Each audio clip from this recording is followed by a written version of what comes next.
ওয়াদাল্লাহু আল্লাযীনা আমানু লা ইস্তাখলিফান্নাহুম ফিল আরদি জামিআ।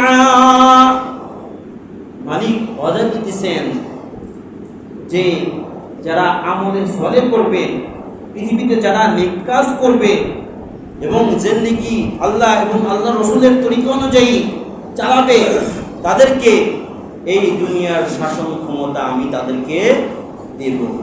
এটা কার কথা? আল্লাহর কথা। সমগ্র পৃথিবীর মানুষ যদি এক কাতারে দাঁড়ায়